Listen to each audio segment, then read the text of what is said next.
¿Qué tal? Sean bienvenidos al tercer capítulo de nuestro canal. Del matraz al sartén. El día de hoy tenemos un invitado muy especial en el marco de la Semana Estatal del Conocimiento 2025, organizado por el CONFIE en el estado de Sinaloa, el doctor Basilio. Muchas gracias. Muchas gracias, Fernando. Bienvenido, Gracias, doctor. Fernando. El día de hoy vamos a empezar a hablar con un tema muy importante que se llama las preferencias del consumidor en el desarrollo de nuevos productos. Es muy importante entender las tendencias porque es un mundo cambiante. Lo que ayer fue tendencia puede ser que el día de mañana vaya a cambiar. Entonces necesitamos, tanto en la investigación, en la industria, en la mercadotecnia, en la economía, empezar a ver esas tendencias, ver a dónde se dirige todo. Y todo esto, pues hay una ciencia atrás de ella. No es una adivinanza, no es como que tuviéramos una bola de cristal, todo va encaminado a algo. Es muy importante saber sobre esto. Para iniciar, ¿cómo podríamos definir los nuevos productos, doctor Basilio?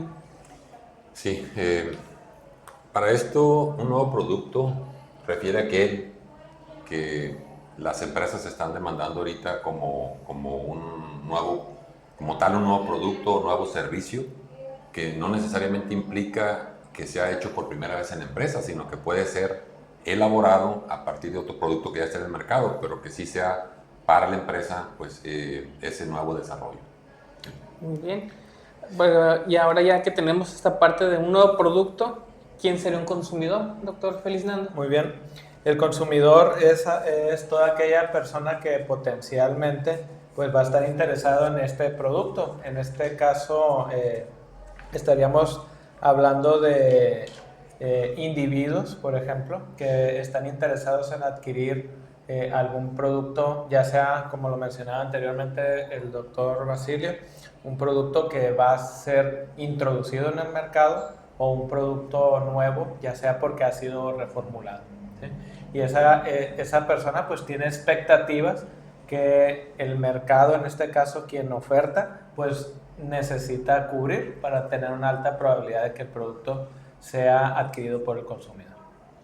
Muy bien, ahora vamos a entrar a un tema de las perspectivas que pues ya casi acabamos con el 2025, pero probablemente se mantengan para el 2026.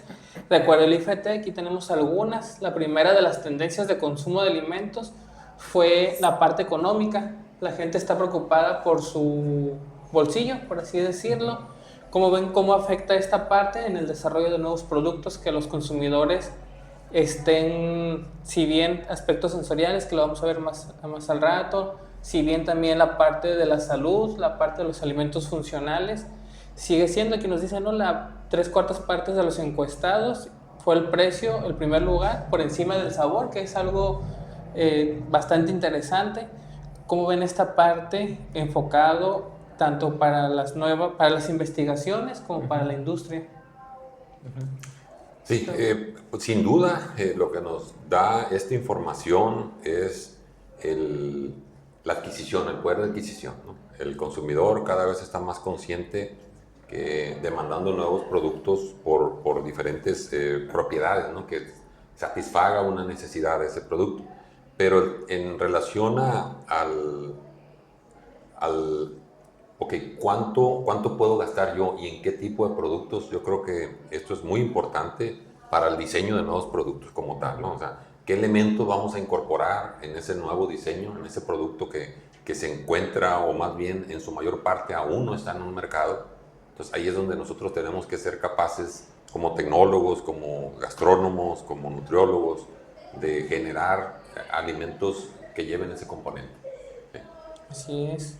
Es correcto, tal cual lo mencionaba, es un balance, ¿no?, entre las expectativas que puede tener el potencial consumidor.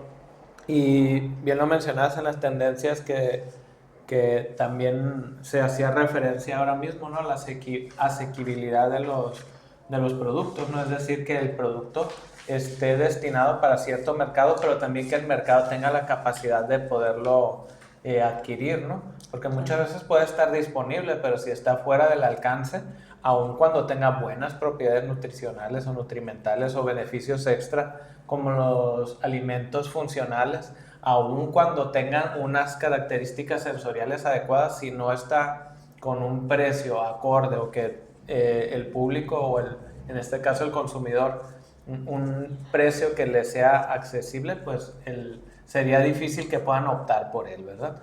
De igual manera, pues las otras propiedades que mencionábamos, ¿no? Cada vez está más en tendencia que el mercado está pidiendo, está demandando productos que sean más saludables, no solamente que sean apetecibles, pero definitivamente un producto que no tenga buenas características sensoriales tendrá una probabilidad de éxito en términos de que haya una repetición, ¿no? Quizás lo puedan consumir en una primera ocasión, pero si esas características no cumplen con las expectativas, difícilmente pues se va a formar una lealtad con ese producto o con esa marca. Sí, y por ejemplo, vemos aquí otra tercera tendencia, la parte de las afirmaciones. Aquí se me hizo muy interesante las afirmaciones en cuanto a propiedades o afirmaciones nutricionales, porque a veces vemos que la etiqueta limpia, ¿no? Es algo también que está en tendencia, y pudiéramos pensar la etiqueta limpia en cuanto a quitar sellos, ¿no? Tratar de eliminar sellos, por ahí lo vemos, pero también dentro de las nuevas tendencias es afirmaciones que sean más entendibles por parte de los consumidores para poder consumirlo, ¿no? Aquí nos menciona el IFT, que reduzcan a los principios básicos de nutrición, proteínas, fibra, vitaminas, minerales, para que sean más destacables entre los consumidores. Esta es la parte importante de tomar en cuenta a los consumidores dentro de las tendencias, ¿no? Es correcto. Por ejemplo, el etiquetado que tenemos aquí en nuestro país, ¿no? Sea para bien o para mal, obviamente las intenciones son muy buenas, pero ha llevado a ciertas confusiones, ¿no? A veces el tener esos etiquetados, sobre todo con el tema a veces de lo de las grasas, sodio. Sí, con el sodio, ¿sí? Pero también al igual ha impactado de manera positiva en que cada vez más personas buscan productos, sobre todo para cuando van a ofrecer a los niños. Cada vez los padres de familia también se ha observado que buscan productos que estén completamente libres de sellos. Es decir, bueno, en la búsqueda de productos ya se ofrecen, por ejemplo, jugos o néctares que no tienen azúcares añadidos y que muchas veces inclusive ya están en los límites que les permiten estar en la legislación para aparecer sin sellos, ¿no? Y sea como... pudiéramos decir que a lo mejor eso no implica que necesariamente sea un producto saludable, claro, pero pues al menos sí está en un punto de mejora respecto a las contrapartes que tienen mayor cantidad de sellos. Sí, hay que agregar, doctor, el tema es que es un reto mayor para los que fabrican alimentos, para los que desarrollan esos nuevos productos. ¿Cómo hacer que un producto sea apetecible, que esté al alcance del bolsillo, como lo decíamos, esa combinación de factores, y que aún así el consumidor pues tenga ese interés por él? Grasa, sodio son de los principales componentes que hacen más atractivo un producto por costumbre, ¿no? Sí. Nos hemos ido adaptando, adecuando en el sabor a esos elementos. Si los quitamos, cambiamos, reducimos su concentración, ahí es donde viene ese reto. ¿Cómo hacer que ese producto siga siendo aceptado en el mercado? Y no hay de otra, o sea, lo tenemos que hacer. No estoy en un tema de que no se puede, no, sí se puede, se debe hacer. Y ahí es donde tenemos que evaluar muy bien esa metodología de desarrollo de nuevos productos. Sí. Tenemos que ver muy a fondo un trabajo multidisciplinario. ¿Sí? Estos temas normalmente en mesas de trabajo, las grandes empresas que desarrollan nuevos productos tienen nutriólogos, gastrónomos, tecnólogos, mercadólogos, sin duda el tema de la parte administrativa, y todo converge, ¿no? En, ¿cómo llegamos a esta demanda? ¿Qué es lo que está demandando el mercado? Eso es muy, muy importante, sin duda. Es correcto. Sí, porque a veces, por ejemplo, lo que mencionaba ahorita, el hecho de eliminar componentes, tal vez nosotros podamos hacerlo con el objetivo, hablando como si nosotros fuéramos quien ofrecemos el alimento, cambiar algún componente para tratar de cumplir con la normatividad, pero a su vez esto va a impactar directamente, a lo mejor, no sé, retiro o reduzco la cantidad de grasa, sí, y va a impactar directamente en la textura de un alimento. Sí. Y si un alimento, no sé, vamos a hablar quizás de algún, no sé, un yogur, algún aderezo, un alimento donde la mayor parte sea grasa o... La propia mayonesa, las emulsiones que provocan, sí, la mayonesa, que te dicen baja en grasa o una alternativa a la proteína de huevo Sí. que lleva regularmente. Impacta directamente, ¿no? Desde cómo percibimos la textura y su impacto que tiene en el sabor global, ¿no? Y incluso los mismos aromas, ¿no? Sabemos nosotros que son muchos de los aromas, los compuestos volátiles, son solubilizados, Sí. a lo mejor en la parte lipídica del alimento, pues si lo reducimos, pues también se reduce esa capacidad de poder solubilizar a esos componentes. Y sí, sí es un reto, pero como lo menciona, doctor, estamos en el camino y si el mercado está teniendo esas demandas, esas exigencias, pues se le tiene que otorgar porque tarde o temprano alguien también lo va a terminar ofreciendo, ¿no? Sí. Así es, y aquí tenemos otra de las tendencias que para mí es pues contradictoria, lo podemos decir, pero es parte que nos menciona, ¿no? La salud es parte de los alimentos saludables, los alimentos funcionales, pero también la parte, aquí lo menciona o lo traduce como indulgencia, o sea, la parte todavía con azúcar, con sodio, con grasa, todavía sigue en auge Con un edulcorante. todavía sigue en auge y seguirá en auge porque dicen que menciona abajo el IFT, va a converger lo saludable y lo indulgente. Así que esa parte también no habrá que dejarlo de lado. Ojalá que lo dejáramos de lado por la salud, ¿no? Pero Sí. también es parte, como decía el doctor, multidisciplinaria. Sí. También la parte educativa, es decir, esto sí existe, pero con moderación, ¿no? Sí. Y es que, perdón, No, adelante. los alimentos como gastrónomos que estudian también esa parte del comportamiento del ser humano ante los alimentos, pues sabemos que no solamente es una experiencia para cubrir las necesidades nutricionales, ¿no? Sino también para cubrir esas cuestiones psicológicas, ¿no? Esas experiencias que nosotros queremos tener cuando consumimos un alimento. No todo el tiempo estoy pensando, es que necesito tantos carbohidratos, tales vitaminas, sino que quiero sentir o pasar por esa experiencia de probar, por ejemplo, la barbacoa que hacen en la familia u otros alimentos, ¿verdad? Es correcto. Sí. Adelante, doctor. Sí, no, básicamente veo yo muy interesante que las nuevas generaciones ya están volteando, sí, ya están buscando ese tipo de productos. Sí. Incluso algunos de ellos, de ellas, jóvenes, empiezan a generar sus propios alimentos. Sí. ¿Sí? En sus casas empiezan a adquirir ingredientes más funcionales, ingredientes más sanos. Creo que eso es un gran paso y no va a ser de la noche a la mañana, esto es generacional, sí. pero sí estamos cambiando hacia esa nueva forma de alimentar. Y se ve mucho en los mercados ahora, sobre todo el auge de los mercados locales en la oferta de los alimentos. O sea, ya cada vez predomina, todavía es la mayor parte, ¿no? Las industrias grandes de los alimentos, sobre todo en panificación, se observa mucho como también cada vez se ofertan y se demandan también productos que sean elaborados de manera artesanal. Sí. Por ejemplo, y hay una serie de mercados que ya son de nicho, ¿no? Sí. Sí, y también esta que comentan ustedes, doctores, hecho en casa, hacerlo en casa, también por ahí viene una de las tendencias, precisamente eso, que ya la adquisición de ingredientes que solamente a lo mejor se veían en restaurantes, también ya se está abriendo un mercado casero, por así decirlo, porque precisamente los consumidores quieren vivir esa experiencia dentro de su casa, entonces las tendencias también van para ahí, y también en contrapartes, después de esto que pasó del COVID, el volver a trabajar o dejar lo de en línea a un lado, la parte de comida para llevar, comida a domicilio, también sigue como tendencia 2025, probablemente se mantenga, entonces esa es una parte importante desde la tecnología de los empaques tal vez, sí. ¿No? Para mantener las cualidades, los mismos ingredientes, la misma logística dentro de las empresas, ¿no? Uh-huh.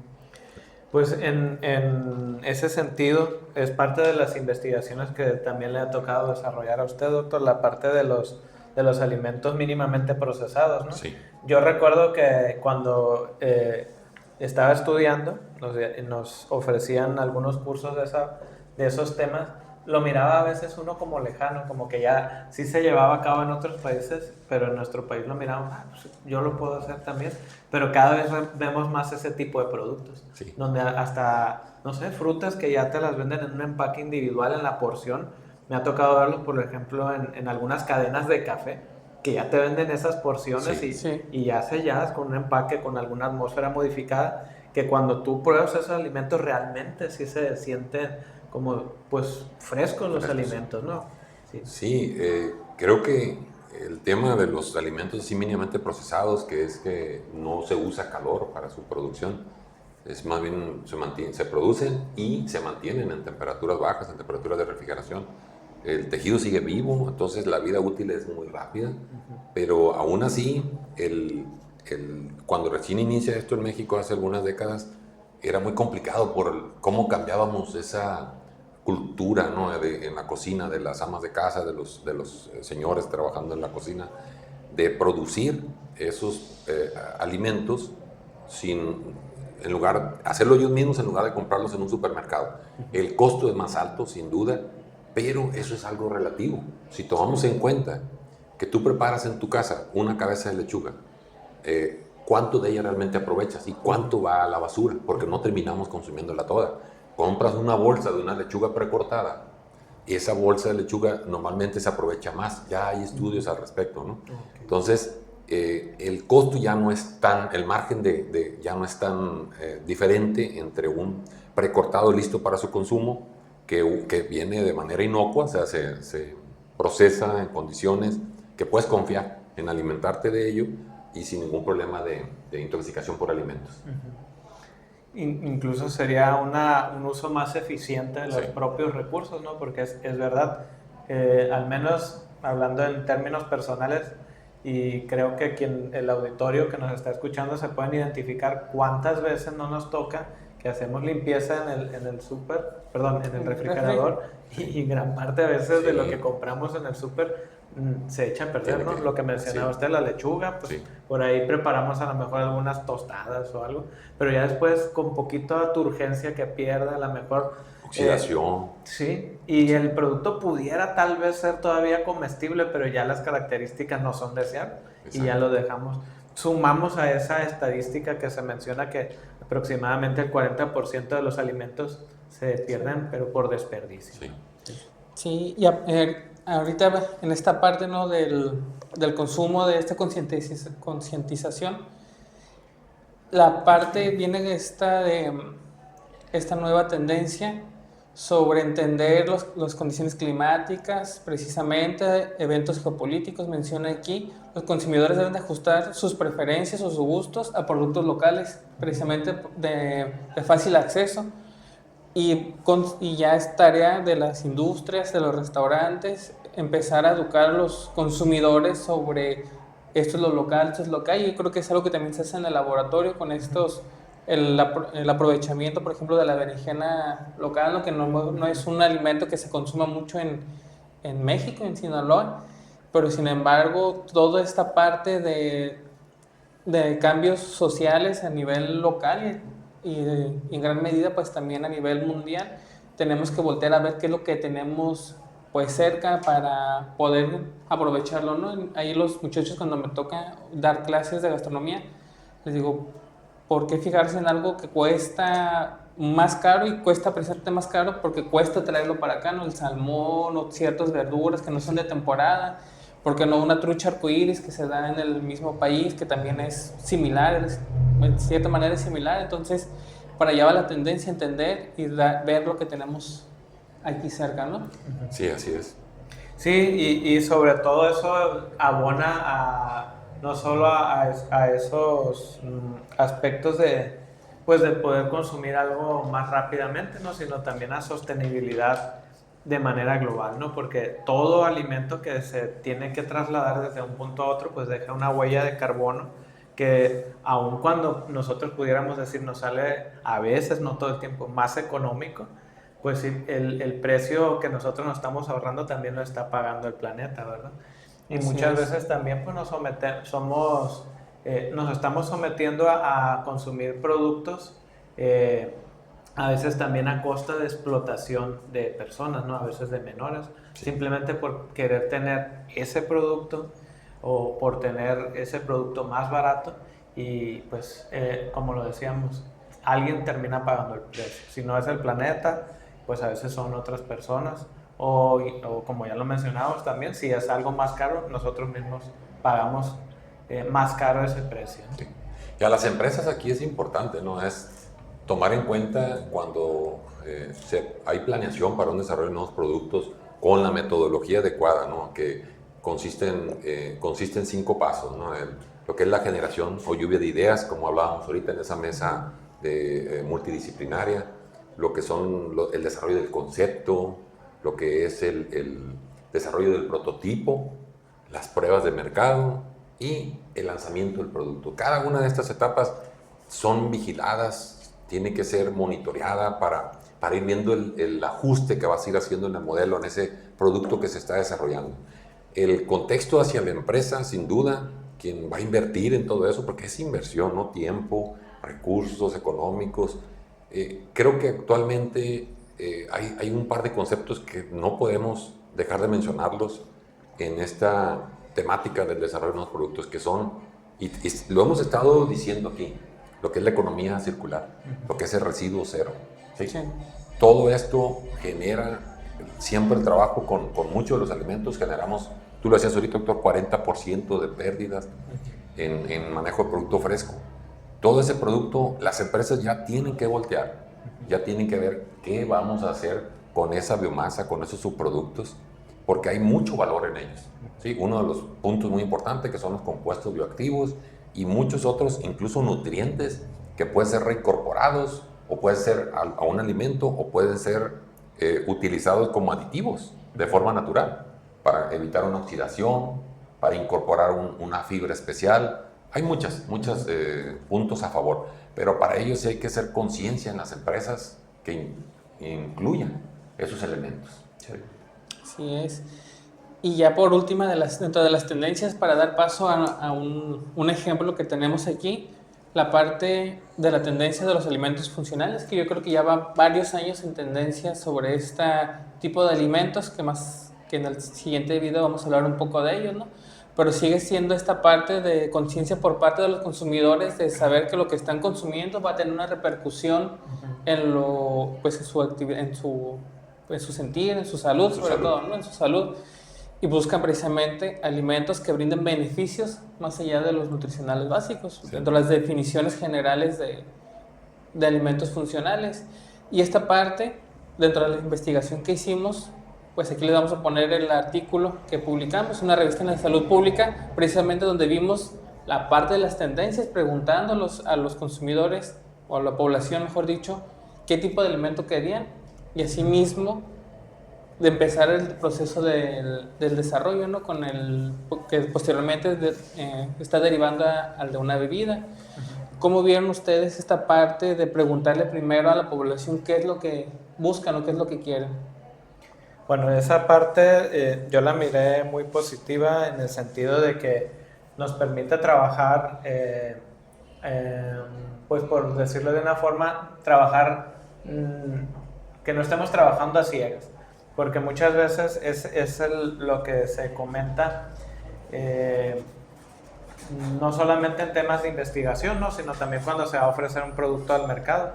Ofrecemos algo, pero tal vez el mercado no está demandando eso. Aunque hay algunos casos esporádicos, ¿no? Donde se oferta algo y termina teniendo éxito, ¿sí? Pero generalmente, pues, es mucho mejor conocer al consumidor, como lo mencionamos hace un momento, qué es lo que demanda, qué es lo que necesita o qué es lo que le apetece, ¿no? Y no solamente el producto, sino cuánto está dispuesto a pagar, cuánto ya le parece que está en un precio o que ya no es razonable, que ya no es asequible. E incluso también en qué presentaciones quiere o le gustaría tener esos alimentos. Entonces, este estudio que mencionas tú, pues ha sido algo novedoso en este sentido, porque no se había estudiado, sobre todo aquí en la región, cuáles eran esas necesidades y esas características del mercado, ¿no? Entonces, nos brinda un panorama, ¿sí? Que es una fotografía del momento, obviamente ya lo mencionábamos, las tendencias van cambiando, pero nos ofrece un panorama para ver por dónde podemos llegar al consumidor para darle eso que está esperando, ¿no? Muy bien. Sí, completamente de acuerdo. Y sobre todo también comentar que este tipo de intervenciones derivan de metodologías, ¿sí? Metodologías que dan confianza desde el establecimiento de los cuestionarios, ¿sí? ¿Qué preguntas vamos a hacerle a las personas?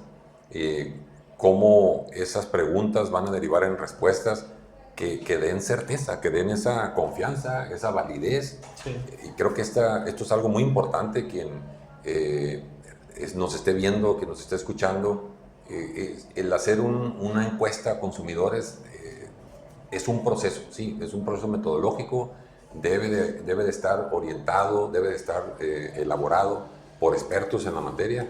Aquí el chef Fernando, el doctor Ferdinando han estado trabajando arduamente en este tipo de herramientas, ¿sí? Herramientas para identificar este tipo de preferencia del consumidor. Sin duda, ese acercamiento va a orientar a una empresa, va a orientar a una persona, un grupo de personas a decidir cómo llevar a cabo ese alimento, ¿no? Ese producto, una bebida, un alimento, cualquiera que fuera, ¿no?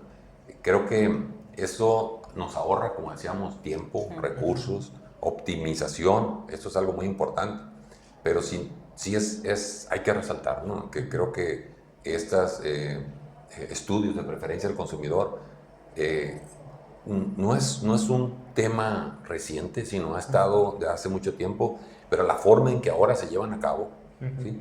Creo que le da más certeza a las empresas de hacia dónde dirigir esos esfuerzos, esos recursos, y que está de la mano sobre todo con esa reacción del consumidor, ¿no? Ese despertar hacia nuevos productos que tengan ese contenido, ¿no? de biocompuestos bioactivos, que aporten ese beneficio a la salud, más allá de los nutrientes por lo cual nos alimentamos, ¿no? Por la parte energética.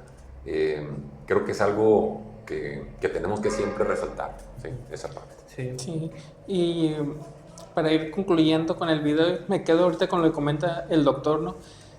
Para obtener las respuestas que nosotros queremos, hay que saberlas preguntar. Entonces, todo dentro de este diseño de encuestas y validación, diseño de encuestas, precisamente es eso, y se les invita a preguntar de la mejor manera para obtener las respuestas, porque al final del día, pues son datos que nosotros vamos a tomar decisiones, y si nosotros no preguntamos bien, obtenemos respuestas erróneas, y por ende vamos a tener resultados pues erróneos también, va a ser como una cadena. Entonces, recordando pues que estamos en ¿cómo se podría decir? En una cadena, toda la sociedad, y nosotros necesitamos ver en dónde estamos, tanto como científicos, como estudiantes, como empresarios, que hay alrededor, preguntarles, ver estas nuevas tendencias, tanto para hacer algo productivo como para hacer algo para la sociedad. No sé con qué quieren concluir, doctoras. Bueno, a mí de igual manera resaltar la importancia de lo que se mencionaba, de que todas las metodologías que se estén trabajando para diversos fines en relación al diseño de alimentos, pues siguen el método científico, bien lo mencionamos ahorita, ¿no? El hecho de utilizar encuestas, tal vez a veces se escucha como algo muy sencillo, muy simple, y la verdad es que lo es en cuestión de aplicación, pero no es así en el diseño y sobre todo también en la parte del análisis, que cuando hacemos ese tipo de encuestas, ese tipo de investigaciones, se genera un mundo de datos, y cómo convertirlos en información digerible y que nos permita llegar a conclusiones válidas, también tiene ahí bastante mérito, ¿no? Y pienso, repito, el proceso de diseño de los alimentos es algo complejo, y nosotros estando dentro de este ámbito, pues nos es muy satisfactorio trabajar desde diferentes vertientes y seguir haciendo de este diseño de alimentos algo cada vez más integral. Sí, creo que igual hay mucha influencia en lo que ocurre a nivel internacional, ¿no? Con los alimentos. De repente una empresa local quiere desarrollar o está desarrollando un producto similar al que se comercializa en otro país o en otra región de nuestro propio país, y no necesariamente vas a encontrarte con un resultado favorable, ¿no? Por cuestiones culturales, cuestiones de alcance de materias primas cercanas, como mencionaba, el alcance económico de ellas, pero si consideramos todo ese tipo de factores, creo que vamos a tener un mejor éxito, vamos a reducir el riesgo, ¿sí? De no cumplir con las expectativas de los consumidores. Así es, pues muchas gracias. Esperamos que les haya gustado esta primera parte. Les invitamos a que se suscriban. Va a haber otro video más aquí con nuestro invitado.